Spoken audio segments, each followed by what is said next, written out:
ரிஷபராசிக்காரர்களுக்கு சனி உங்களுக்கு இந்த ஆண்டு முழுவதுமே சப்போர்ட் பண்ண போகிறார். சுக்கிரனுக்கு சனி சப்போர்ட் பண்ணுறச்சு பெரிய அனுகூலம். 12 ராசியில் இந்த வருஷத்தில் முதன்மையாக நாம் பார்க்கக்கூடிய ராசி ரிஷபம். ஆனால் அதே சமயம் பெற்றோர் பெரியோருடைய தேகாரைக்கும் இரத்தபந்த உறவுகளுடைய தேகாரைக்கும் இரத்தபந்த உறவுகளுக்கும் உங்களுக்கும் வாக்குவாதங்களில் அதீத கவனமாக இருப்பது ரிஷபத்துக்கு முக்கியம். திருமண தடைகள், காதல் அமைப்பு தடைகள், குடும்பத்தில் பிரிஞ்சவர்கள் ஒன்று சேரக்கூடியது, பெற்றோர் பெரியோர்களுக்கும் உங்களுக்கு இருந்த பிரச்சனைகள் தீர்வது, வழக்குகளில் வெற்றி ஏற்படுவது, கூட்டாளிகள் அதிகமாக கிடைப்பது, கூட்டு தொழிலில் பிரச்சனை ஏற்பட்டு தனியாக வேறு தொழில் வேறு கூட்டாளிகள் கிடைப்பது, அரசு துறையில் அனுகூலங்கள் காணப்படுவது என்று ஏர்முகத்தில் இருக்கும் ரிஷபராசி பெண்களுக்கு அதிகமான அவர்கள் நீண்ட நாள் கனவுகள், அவர்களுடைய வசதிகளை பெருக்கிக் கொள்வது, வண்டி வாகனங்களை பெருக்கிக் கொள்வது எல்லாமே ஏற்படுவதற்குண்டான அனுகூலமான காலகட்டம். ஆனால் மன அழுத்தம் நிச்சயமாக இருக்கும். ஏன்னா டூ மச்சாக ஹார்ட் ஒர்க் இருக்கும், தூக்கமின்மை ஏற்படும், அதில் அதீத கவனம்.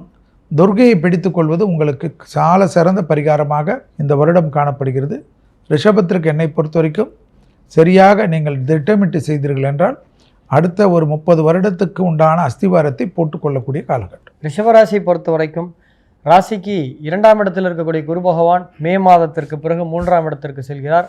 லாபஸ்தானத்தில் சனி பகவான் இருக்கிறார். கர்மஸ்தானத்தில் செப்டம்பர் வரைக்கும் ராகு பகவான் இருக்கிறார். ஸோ இது ஒரு பதவி உயர்வு கொடுக்கும். ஸோ வேலையில் இருக்கவங்களுக்கு ப்ரமோஷன் கண்டிப்பாக கிடைக்கும்.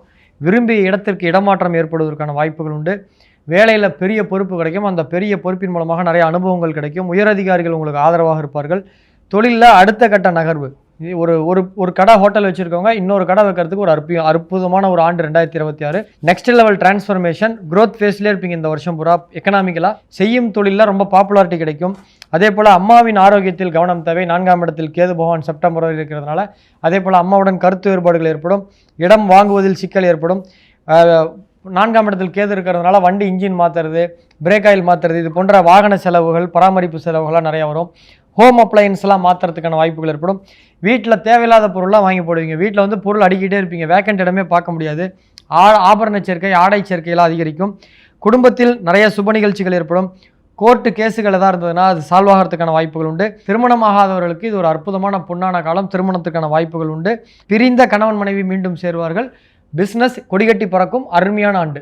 ரிஷபராசிக்கு இந்த வருஷம் ஆரம்பமே குருபலத்தோடு இருக்குது. அதனால் கண்டிப்பாக திருமணம் ஆகாத ரிஷபராசியில் பிறந்தவர்கள் கண்டிப்பாக திருமணம் நடக்கும். 4ஆம் இடத்துல கேது பகவான் இருப்பது நண்பர்கள் உறவினர்களால் சிறு சிறு பிரச்சனைகள் வந்தாலும் அதை நீங்கள் சமாளிக்கக்கூடிய அளவு தான் இருக்கும். பெரிய பிரச்சனைகள் எதுவும் இருக்காது. தாயின் ஆரோக்கியத்தில் மிகுந்த அக்கறை தேவை.